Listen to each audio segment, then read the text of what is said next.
Shalom Bapak Ibu, Shalom Bapak Ibu yang saya kasihi. Selamat pagi, mari kita masuk kepada hadirat Tuhan, kita menyembah Tuhan. Saya percaya Tuhan Yesus pasti bertahta dalam pujian penyembahan. Dan kita nanti akan mendengarkan suara Tuhan Yesus. Saya percaya setiap saudara yang datang kepada Tuhan Yesus pasti berikan kekuatan baru, berikan kesembuhan, berikan mujizat, pertolongan, hikmat kebaikan Tuhan menyertai kita. Mari setiap kita datang dengan sepenuh hati, segenap hati datang kepada Tuhan Yesus. Bapa, Kau setia, Bapa, Kau mulia.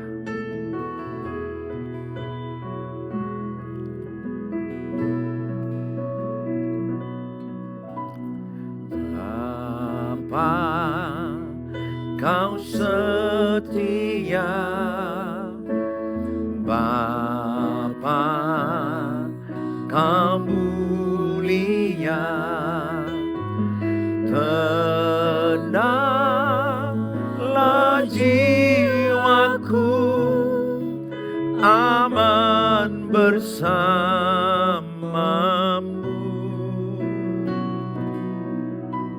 Lebih dari harta,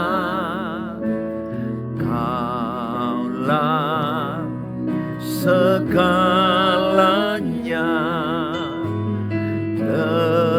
Tenanglah jiwaku dalam hadirat-Mu.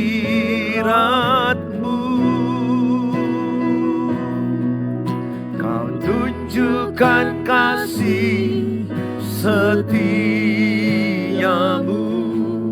Kau menyediakan yang ku perlu. Kau setia,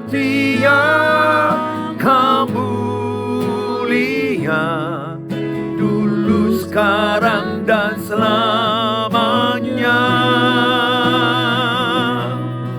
Kau tunjukkan kasih setiamu, Kau menyediakan yang ku perlu. Kau setia, Kau mulia, Bapa, Kau setia.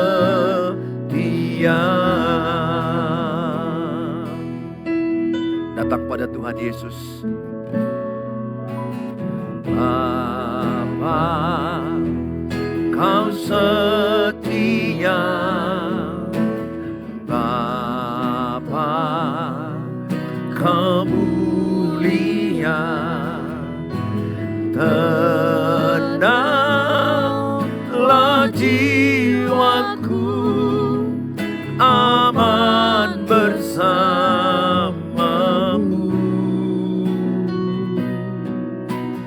Lebih dari harta, Kaulah segalanya. Tenanglah jiwaku dalam hadirat-Mu. Kau tunjukkan kasih setiamu, Kau menyediakan yang ku perlu. Kau setia, Kau mulia, dulu, sekarang, dan selamanya. Kau tunjukkan kasih setiamu, Kau menyediakan yang ku perlu. Kau setia, Kau mulia, Bapa, Kau setia. Bapa setia, Kau tunjukkan tunjukkan kasih setiamu, Kau menyediakan yang ku perlu. Kau setia, Kau mulia, Bapa sekarang dan selamanya. Kau tunjukkan kasih setiamu, Kau menyediakan yang ku perlu. Kau setia, Kau mulia, Bapa, Kau setia.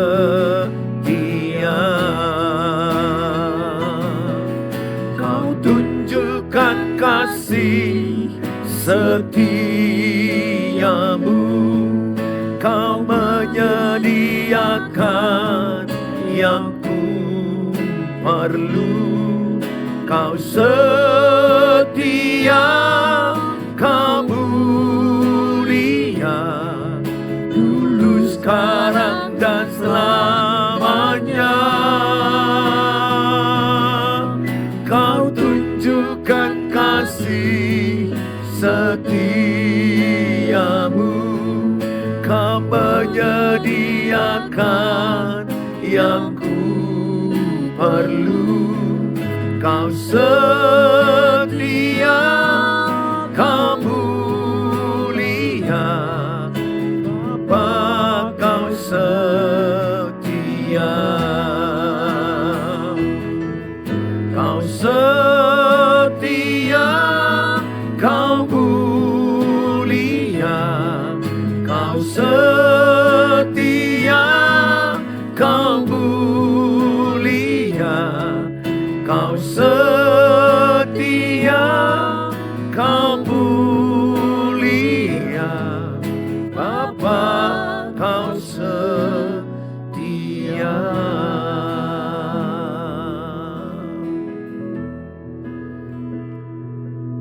Tuhan Yesus adalah jawaban. Tulis di captionnya, Tuhan Yesus adalah jawaban. Atau tulis dalam kolom-kolom yang ada, katakan, Tuhan Yesus jawaban masalah hidupku. Percaya tulisan itu akan powerful, berimpact, memberkati saudara. Tuhan Yesus jawaban masalah hidupku. Tulis itu ya, Tuhan Yesus jawaban masalah hidupku.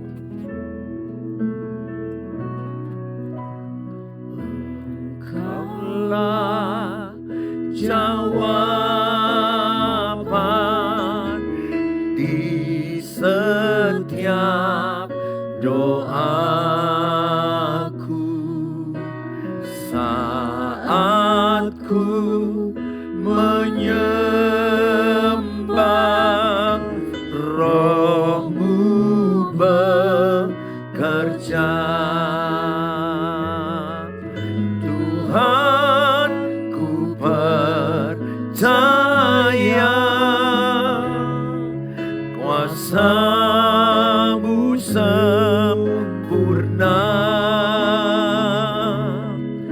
Saat ku berdoa, kuasa-Mu bekerja.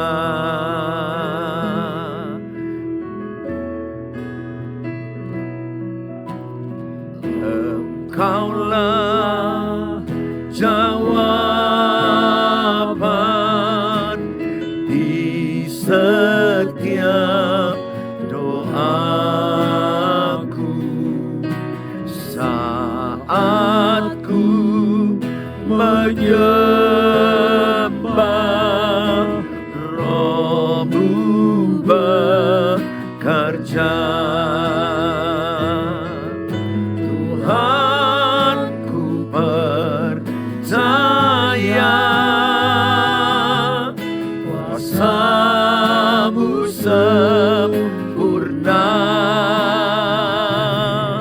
Saat ku berdoa,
kuasamu bekerja, kuasamu bekerja. Mari kita sembah Tuhan Yesus. Mari kita semua berdoa. Apapun merek gereja kita, mari angkat penyembahanmu, angkat doamu. Berdoa di tempat, berdoa karena ada kuasa doa. Kami percaya Engkaulah jawaban doa kami. Kami percaya Tuhan, Engkaulah jawaban doa kami. Kami percaya doa orang-orang benar sangat berkuasa. Kami percaya, kami bawa doa kami. Kami bawa doa kami. Kami sampaikan beban hidup kami. Kami ceritakan lembah kelam kami. Kami serahkan seluruh hidup kami, seluruh persoalan kami, seluruh tantangan hidup kami. Kami percaya Engkau lebih besar dari masalah kami. Engkau lebih hebat dari tantangan kami. Engkau lebih dahsyat. Haleluya. Dengan iman kami hadapi masalah satu persatu. Dengan iman kami perkatakan gunung-gunung persoalan beranjaklah. Dengan iman satu persatu masalah kami hadapi. Kami percaya ada kuasa dalam doa. Kami percaya Tuhan Yesus jawaban. Diberkatilah yang berharap padamu. Diberkatilah semua yang menyaksikan tayangan ini. Diberkatilah, dikuatkan, disegarkan, diberi hikmat, solusi, diberi kesabaran, kesehatan. Kami percaya hikmat berasal dari takut akan Tuhan. Terima kasih.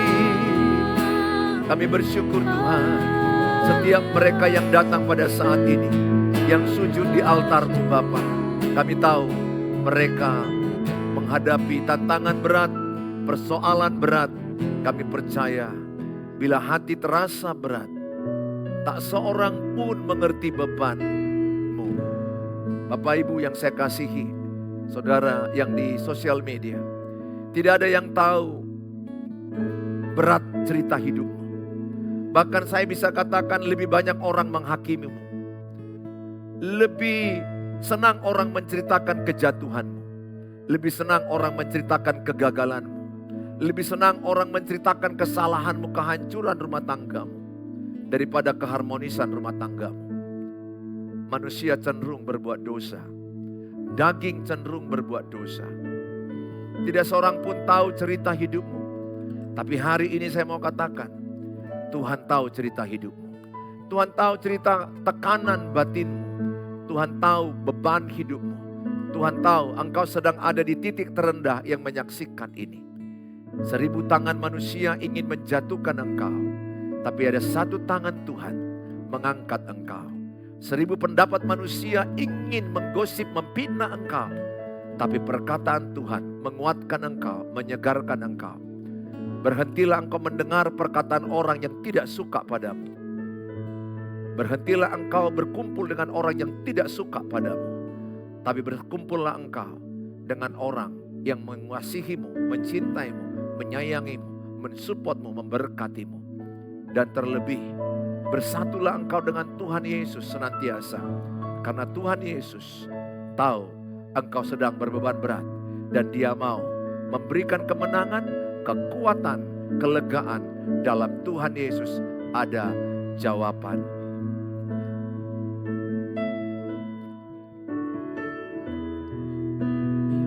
Hati terasa berat, tak seorang pun mengerti bebanku. Ku tanya Yesus, apa yang harus ku buat? Dia berfirman, mari datanglah. Dia selalu pedulikan aku. Ku datang Yesus, Dia pikul segala bebanku. Sujud di altarnya, ku bawa hidupku, ku terima anugerahnya. Dia ampuniku dan bebaskanku. Dia ubah hidupku,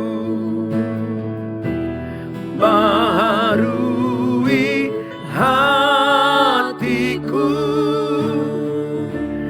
Sesuatu terjadi saat datang di altarnya.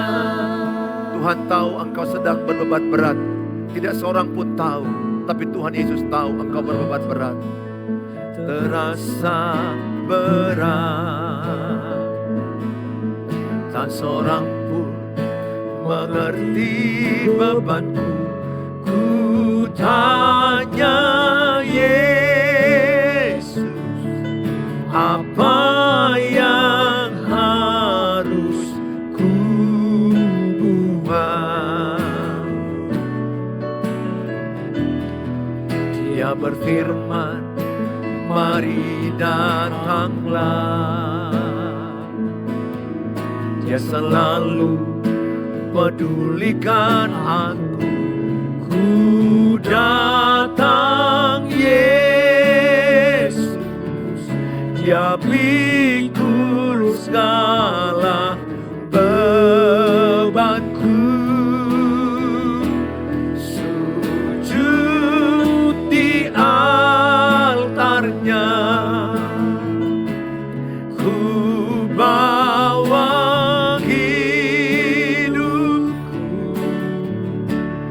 ku terima anugerahnya. Dia ampuniku dan bebaskanku. Dia ubah hidupku, baharui hatiku. Sesuatu terjadi saat datang di altarnya. Sesuatu terjadi saat datang di altarnya. Sesuatu terjadi saat datang di altarnya. Bapa di sorga, dalam nama Tuhan Yesus, kami datang orang-orang yang letih. Kami datang orang-orang yang berbeban berat. Mungkin dari keluarga-keluargaku di sosial media ini, ada yang hampir putus asa. Ada yang sudah tidak berdaya, ada yang mungkin sudah tergeletak, ada yang sudah tidak punya ide lagi, ada yang sudah kehilangan cara menangani masalah hidup berumah tangga, hidup dalam pernikahan, dalam mengasihi anak-anak. Mungkin mereka sudah kehilangan kekuatan menjalani kesulitan. Mungkin mereka sedang menghadapi tembok, masalahnya buntu, tidak ada jawaban yang mereka dapatkan.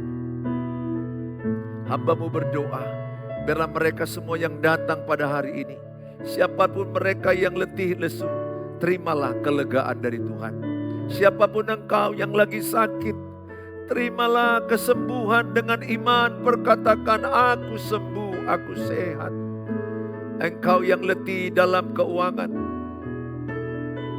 berbeban berat, engkau berkesusahan dalam hal ekonomi, keuangan, pekerjaan, usahamu. Dengan iman berkata, aku percaya Tuhan tolong keuangan kami, ekonomi kami Tuhan tolong. Dengan iman hadapi kesulitan keuanganmu. Jangan lari dari masalah. Bagi engkau yang susah dalam berumah tangga, dalam Tuhan Yesus, Tuhan berikan engkau panjang sabar. Bukan hanya sabar, tapi dikatakan panjang sabar. Karena ada Tuhan Yesus di hatimu, membuat engkau sabar menghadapi penderitaanmu. Sabar melihat suamimu, sabar melihat istrimu, sabar melihat mertua, sabar melihat menantu, sabar melihat anak-anakmu, sabar dalam penderitaanmu, sabar dalam kesesakanmu. Tekunlah berdoa, karena doa adalah kekuatan. Doa adalah napas kehidupan. Berkatilah Tuhan firman ini. Di dalam nama Tuhan Yesus, setiap kami diberkati dengan firman Tuhan. Amin. Amin. Tema yang saya berikan adalah kalahkan fakta dengan percaya, atau kalahkan fakta dengan iman. Kalahkan fakta dengan iman. Bapak Ibu, dalam 2 Korintus 5 ayat 7 dikatakan, sebab hidup kami ini adalah hidup karena percaya, bukan karena melihat. Tulis dalam kolom, katakan, hidupku karena percaya, bukan karena melihat fakta. Tulis dalam kolom ya. Hidupku karena percaya, bukan karena melihat fakta.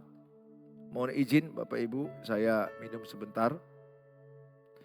Saudara, sering sekali kita melihat fakta sehingga kita lemah. Kita melihat fakta, kita menjadi mental kita down. Iman kita pun drop. Tapi Tuhan berkata, hiduplah dengan iman. Roma 1 ayat 17, orang benar hidup oleh iman. 2 Korintus 5 ayat 7 dikatakan, sebab hidup kami ini adalah hidup karena percaya. Maka tadi saya katakan, tulis dalam kolom, aku hidup karena percaya, bukan karena melihat fakta. Pegang itu menjadi kekuatanmu.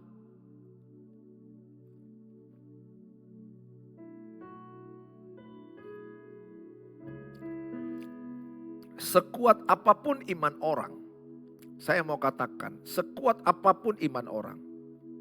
Saya jadi contoh. Ketika masalah pernikahan saya itu sangat runyam, sangat hancur. Kalau saya fokus terus kepada masalah pernikahan, maka yang terjadi adalah mental saya hancur. Stres, depresi, frustrasi, bisa gila. Kalau saya juga terus fokus di masalah keuangan kami yang pernah drop, masalah kesehatanku yang begitu berat pada 2020, masalah pelayanan gereja, apapun, kalau aku hidup karena melihat fakta itu tiap hari, pasti engkau lemah. Ini ya kuncinya bagi saudara. Alkitab itu kan menjadi kehidupan kita ya. menjadi kesaksian ya. Saya tidak akan bisa khotbah sama kalian kalau nggak kuhidupi. Kalau tidak kulakukan apa yang kukatakan. Saya contoh nyata, kalau saya fokus kepada masalah itu, kepada fakta itu, kepada persoalan itu, saya stres naik lagi yang namanya depresi dan frustrasi dan bisa ingin mengakhiri hidup. Makanya Matius 6 ayat 34 berkata, janganlah kamu khawatir, kesusahan sehari cukuplah untuk sehari. Jadi Tuhan mau setiap hari bangun pagi, hiduplah dengan iman. Lewatilah 24 jam itu dengan iman. Nggak usah dulu pikirkan 2 hari ke depan, seminggu ke depan, sebulan ke depan, setahun ke depan. Terlalu jauh. Tidak salah punya visi, punya planning, target is okay. Tapi yang maksudnya adalah hadapilah persoalan hari itu dengan iman. Jalani dengan percaya kepada Tuhan. Dan kerjakan sekuat tenagamu apa yang bisa kau kerjakan hari itu. Dengan mengucap syukur. Serahkanlah segala khawatirmu kepada Tuhan. Sehingga ketika aku tidak fokus kepada fakta hidupku. Nah ini distraksi ya, pengalihan. Saya fokus kepada apa yang dijanjikan Tuhan kepada firman Allah. Kepada ibadah. Saya fokus kepada apa yang bisa kukerjakan. Apa yang bisa kukerjakan dengan segenap hati. Apa yang di tanganku, Pengkhotbah 9 ayat 10, kerjakan sekuat tenaga. Sehingga saya fokus melakukan dengan iman apa yang di tanganku. Kukerjakan sekuat tenaga. Kunikmati hari itu. Kusyukuri. Jadi setiap orang ini banyak tertipu ya. Yohanes 8 ayat 44. Iblis adalah bapak pendusta. Saya sedih melihat keluarga-keluargaku yang di YouTube, yang di TikTok. Saudara, ini banyak sekali manusia itu tertipu. Orang percaya banyak tertipu. Kenapa? Karena tugas iblis satu-satunya saat ini adalah menipu. Menipu orang percaya. Supaya orang percaya itu memikirkan masalah hidup, memikirkan fakta, memikirkan persoalan. Sehingga mereka muncul yang namanya kelemahan. Saya sangat berharap setiap saudara mulai hari ini dan seterusnya. Coba ikuti apa yang pernah kulakukan. Sampai saat ini aku udah terlatih. Bukan aku tidak punya masalah Bapak Ibu saat ini. Saya punya. Bukan saya tidak punya persoalan, saya punya. Tidak adalah manusia yang tidak punya persoalan. Tidak adalah manusia yang tidak punya penderitaan. Cuma cara menghadapinya itu yang beda-beda. Nah, saya ajarkan bagaimana orang beriman menghadapi penderitaan. Menghadapi persoalan. Saudara, yang saya lakukan apa? Yang saya lakukan adalah fokus saya tidak ke persoalan. Fokus saya kepada janji Tuhan. Kepada firman Allah. Kepada apa yang bisa aku kerjakan di tanganku. Saya haramkan dari mulutku mengeluh. Pesanku bagi saudara keluarga-keluargaku yang di TikTok, yang ada di YouTube. Aku tahu bebanmu sangat berat. Ya, aku pernah mengalami di titik yang Bapak Ibu alami.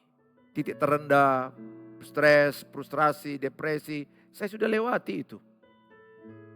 Rasanya tidak ada harapan, lebih baik mati, nggak ada gunanya jadi gembala, pendeta. Wah, saya gembala, pendeta lagi. Tapi saya mau katakan sama saudara, itu tipuan iblis. Sehingga saya katakan, sudahlah ibu.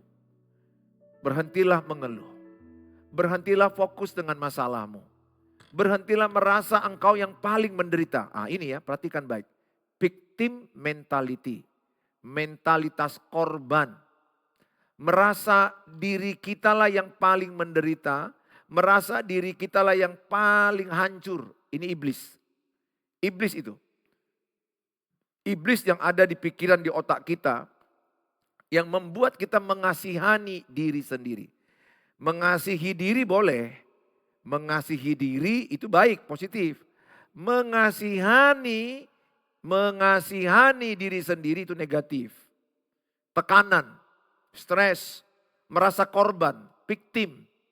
Merasa dia yang tertindas, merasa dia aja yang punya persoalan. Padahal 1 Korintus 10 ayat 13. Pencobaan-pencobaan yang kamu alami adalah pencobaan biasa, tidak melebihi kekuatan. Dan Tuhan telah menyediakan jalan keluarnya supaya engkau sanggup menanggungnya. Pencobaan biasa itu artinya dalam bahasa Yunani, banyak orang mengalami apa yang ibu alami. Banyak orang mengalami apa yang kualami. Buka mata, apapun masalah ibu, kupastikan tidak ibu sendiri. Sangat banyak. Tidak bapak sendiri yang menderita. Katakanlah pasangan kita berkhianat, selingkuh, lari. Enggak hanya bapak ibu, banyak orang. Anak-anak melawan, banyak orang. Ekonomi drop, banyak utang gak dibayar, banyak orang. Sakit penyakit, banyak orang. Yang sakit kanker tidak hanya bapak dan ibu, banyak orang sakit kanker. Saya tahu sakit kanker itu berat, ditinggal pasangan berat, utang gak dibayar itu berat. Tetapi bagaimana kita meresponi? Bagaimana kita menghadapi tantangan itu? Sudut pandang kita yang perlu diputar di otak ini. Kalau sudut pandang kita melihat itu adalah ujian iman. Sudut pandang kita adalah supaya aku lebih bertekun cari Tuhan. Supaya aku sempurna serupa segambar dengan Tuhan. Supaya aku lebih rendah hati, lebih sabar, lebih berkarakter Kristus. Dan aku percaya di balik tantangan ini ada kebaikan-kebaikan Tuhan. Tuhan sedang melatih otot-otot rohaniku. Tuhan sedang mempromosikan aku lihat persoalan ini. Tuhan sedang membentuk aku. Tuhan sedang punya rencana yang lebih baik dan lebih indah lewat masalah ini. Ada perkara besar di depan sana yang Tuhan sediakan. Kalau sudut pandang saudara seperti itu, saudara menjadi orang-orang yang menghadapi masalah itu dengan iman. Kalahkan fakta dengan perkataan iman. Fakta saudara, uang saudara tidak ada. Uang saudara tidak sanggup membayar hutang piutang. Saudara nggak sanggup membayar kewajiban-kewajiban kehidupan. Saudara, perkatakan iman saudara. 2 Korintus 4 ayat yang ke-13. Orang benar memperkatakan iman. Oleh karena saya percaya, saya berkata-kata. Oleh karena kami percaya, saya berkata-kata. Artinya, apa yang kau percayai, itulah yang kau katakan. Kalau saudara percaya Tuhan luar biasa, perkatakan Tuhanku luar biasa, sanggup memenuhi keperluan kami. Tuhanku menolong usaha kami, keuangan kami, jualan kami semakin laku, semakin kami rajin, disiplin, manajemen semakin baik, semakin banyak orderan, semakin banyak orang datang. Kalau itu yang saudara lakukan, percaya saya katakan, saudara akan melihat perkara-perkara yang luar biasa. Saudara akan melihat bagaimana iman bekerja tanpa engkau sadari. Ketika engkau beriman, Tuhan punya cara memberkati saudara. Sehingga ketika engkau sakit, berkatalah dengan iman, aku sembuh, aku sehat, obat-obat ini diurapi Tuhan. Ada pekerjaan besar yang sedang Tuhan berikan kepadaku. Saat ini sakit, aku tahu ada rencana Tuhan di balik sakit ini. Supaya aku lebih rendah hati, supaya aku lebih cari Tuhan, supaya aku lebih sungguh-sungguh mengenal Tuhan, supaya aku lebih mengandalkan Tuhan, berharap kepada Tuhan, supaya aku menyadari hidup tanpa Tuhan sia-sia. Sehingga ketika saudara sakit bisa dengar YouTube khotbah Suheri Gultom, saudara bisa mendengar puji-pujian, saudara bisa baca Alkitab, saudara bisa merenungkan betapa berartinya keluarga yang menjagamu, istri dan anak-anakmu, suami dan anak-anakmu, betapa berharganya. Banyak perenungan-perenungan positif saat sakit. Yang ketika saudara sehat, saudara lupa semua itu. Bisa lupa Tuhan, lupa istri, lupa anak-anak, lupa keluarga. Padahal keluarga kita itu adalah teman sakit kita. Pesan saya sama saudara, saudara Saudara belajar terus berkata-kata. Amsal 18 ayat 21 dikatakan hidup dan mati dikuasai lidah. Siapa suka menggemakannya memakan buahnya. Selalu perkatakan imanmu, perkatakan apa harapanmu, perkatakan apa yang kau inginkan terjadi. Saudara, saya perkatakan ketika saya sakit, saya perkatakan saya sehat, saya diurapi Tuhan, obat-obat ini diurapi Tuhan, saya bisa khotbah kembali, saya bisa membawa istriku, anak-anakku jalan-jalan, aku bisa berfungsi kembali. Di saat itu jujur, ada peperangan iblis yang taruh dalam pikiran saya. Ini hari terakhirmu, ini hari sialmu, inilah titik di mana kau kalah, engkau habis, engkau hancur. Belum lagi tambahan intimidasi orang yang dekat-dekatmu. Hati-hati. Orang-orang yang dekatmu itu tidak semuanya senang ketika kau berhasil. Kadang-kadang mereka dipakai iblis mengintimidasi engkau. Mereka lebih banyak kadang-kadang ingin kejatuhan, lebih senang menceritakan kegagalan, lebih senang menceritakan kehancuranmu. Sedikit orang yang tulus menerimamu apa adanya. Sedikit orang yang tulus senang dengan kesuksesanmu. Sedikit orang yang tulus senang melihat engkau bahagia. Lihat di mana-mana ada orang gosip. Apa yang digosipkan? Bukan keberhasilanmu, bukan kehebatanmu, bukan positifmu, bukan. Mereka akan senang di pesta-pesta, duduk ngopi-ngopi, pergi belanja sama ibu-ibu lain. Mereka lebih senang menceritakan kegagalanmu, kehancuranmu, kejelekanmu, suamimu yang lari. Perhatikan, itu kecenderungan manusia. Kitab Yohanes manusia. Daging manusia itu cenderung berbuat dosa. Itu ayatnya. Manusia itu lebih cenderung berbuat dosa daripada berbuat baik. Sifat daging ini lebih cenderung berbuat dosa. Sedangkan orang yang sudah punya Tuhan Yesus di hatinya, kalau nggak menyangkal diri, dia pun lebih senang kepada gosip atau ngomong-ngomongnya orang lain. Bahkan pendeta sekalipun, hamba Tuhan sekalipun, kalau tidak menjaga diri, nggak menjaga hati. Ya, saya mau katakan sama saudara, oleh karena itu, yang betul-betul mengasihimu itu adalah Tuhan Yesus dan keluargamu. Makanya jangan sakiti keluargamu. Jangan tinggalkan keluargamu. Jangan sakiti keluargamu. Saya sedih mendengar berita ada suami yang mabuk. Dan akhirnya menganiaya istri lagi mabuk dan istrinya mati. Tewas. Beberapa hari lalu saya dengar berita itu. Dan itu berita yang bukan sekali dua kali kita dengar. Ada suami yang membunuh istri, ada istri yang membunuh suami. Ada suami yang membentak istri, ada istri yang membentak suami. Ada orang tua yang bentak anak, ada anak bentak orang tua. Itu keluarga neraka, keluarga kacau. Saya berdoa di rumah saudara tidak ada lagi seperti itu. Jadilah keluarga yang rukun damai. Yang kalau berkata-kata, pilih dulu kata-katamu supaya orang yang mendengar itu diberkati, dibangunkan, dikuatkan, disegarkan. Seperti saya sekarang lagi khotbah, memilih kata-kata kepada saudara, begitulah aku di rumah. Lebih memilih lagi. Ini saya khotbah lancar kan. Dalam lancarnya ini pun saya kan memilih kata-kata apa yang mau aku keluarkan kepada Bapak Ibu. Supaya Bapak Ibu terberkati, dikuatkan, disegarkan, disemangati. Apalagi di keluargaku 2 kali lipat. Kupikirkan matang-matang apa yang mau aku sampaikan ke anak. Apa yang mau aku sampaikan ke istri. Supaya kupastikan setiap kata-kataku itu berkat bagi mereka. Setiap kata-kataku itu menjadi kekuatan. Menyegarkan, menyemangati mereka. Hidup ini sudah penuh penolakan. Hidup ini sudah penuh dengan penolakan. Buat keluargamu itu penerimaan. Di luar sana sudah banyak ketidakadilan. Buat di rumahmu itu banyak keadilan.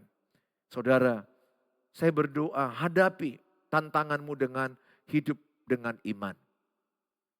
Saudara, itu yang saya sampaikan pada hari ini kepada saudara. Saya berharap setiap saudara hiduplah oleh karena iman. Lukas 18 ayat 8 berkata, kalau Tuhan Yesus datang hari ini, dia akan mencari adakah iman di hatimu. Adakah iman dalam keluargamu. Dia tidak mencari hartamu. Dia tidak mencari jabatanmu. Dia tidak mencari depositomu. Dia tidak peduli dengan emas yang banyak kau miliki. Tapi Tuhan satu-satunya.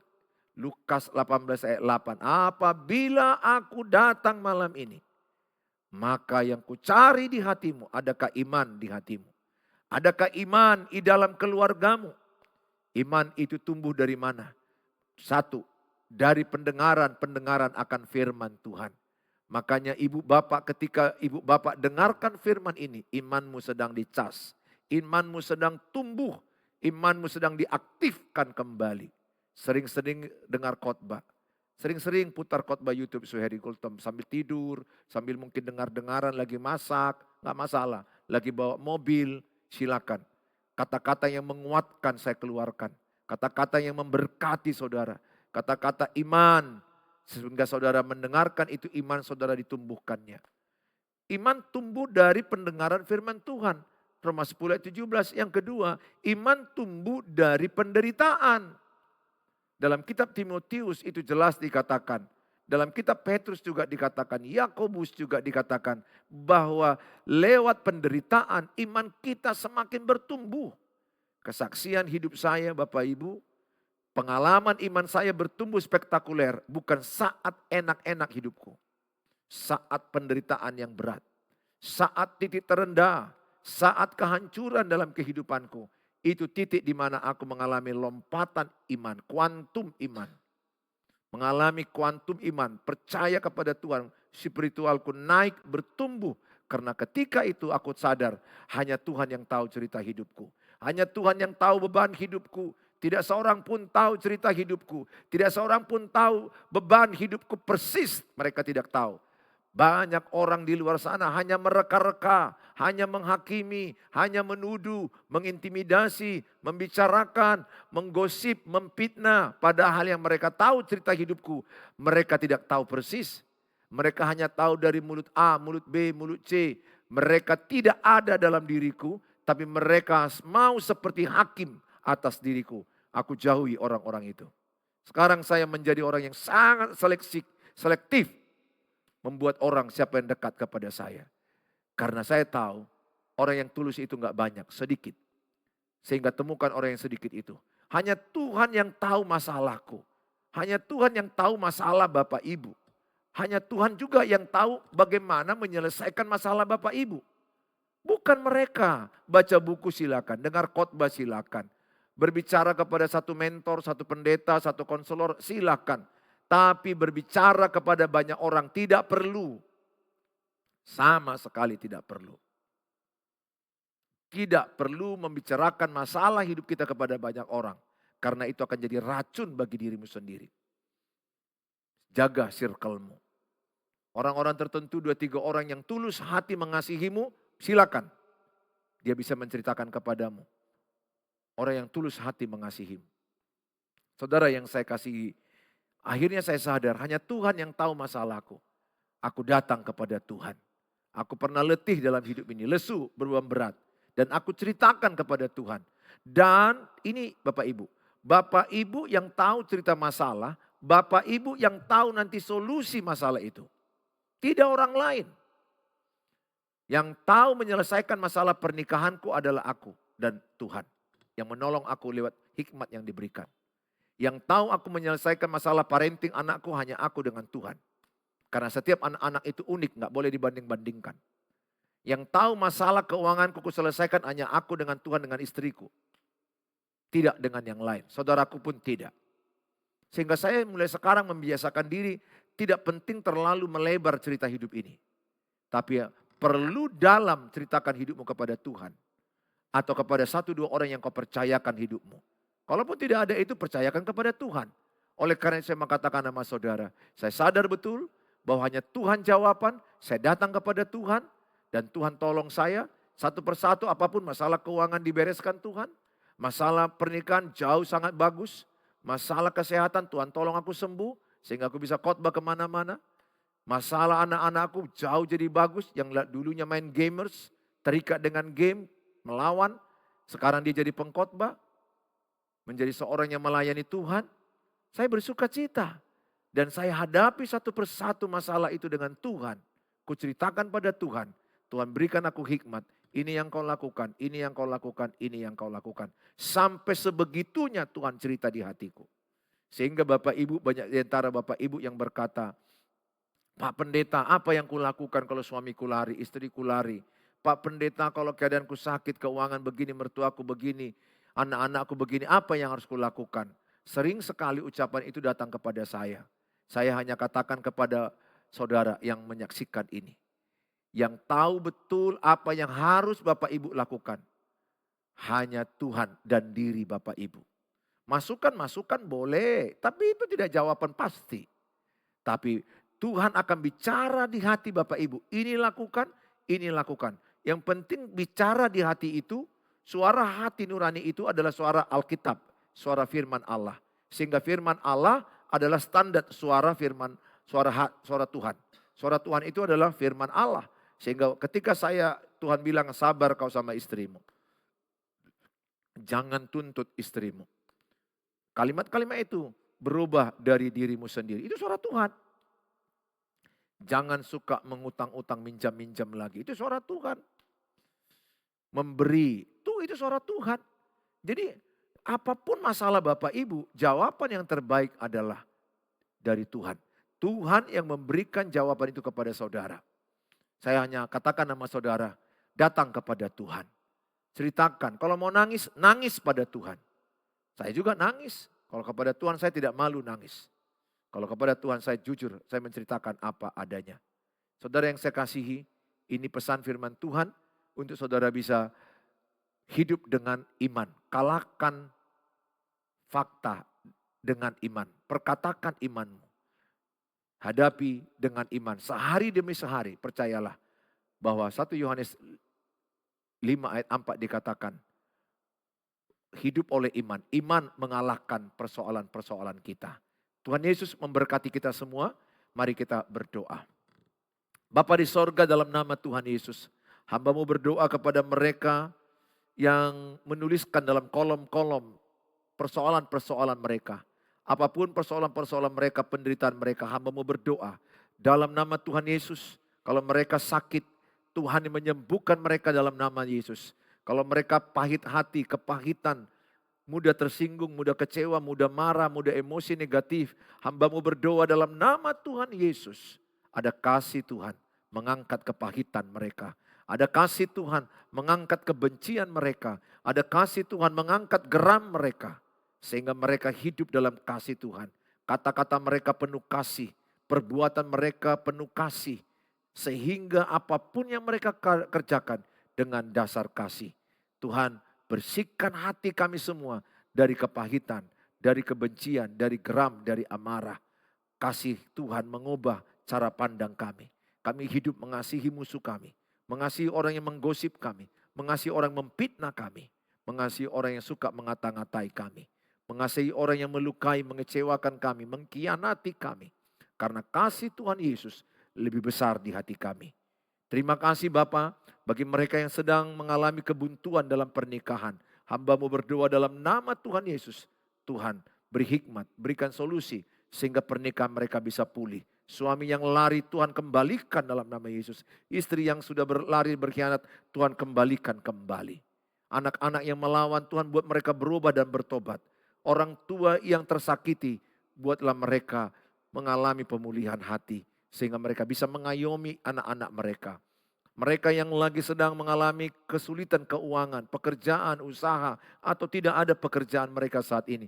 Hamba-Mu berdoa, biarlah dengan iman mereka, mereka bisa mendapat pekerjaan, mendapat keuangan yang lebih baik lagi 2025 ini. Mereka bisa melihat tangan Tuhan menolong mereka. Tuhan jamah mereka. Kami serahkan mereka dalam tangan-Mu sehingga mereka akan melihat dengan iman. Mereka kuat dengan iman, ada kekuatan dengan iman, ada ucapan syukur dengan iman. Mereka melihat ada rencana Tuhan di balik setiap persoalan-persoalan berat. Terima kasih Bapa, kami bersyukur buat hari ini. Berkatilah yang menyaksikannya. Di dalam nama Tuhan Yesus Kristus kami berdoa. Amin. Amin.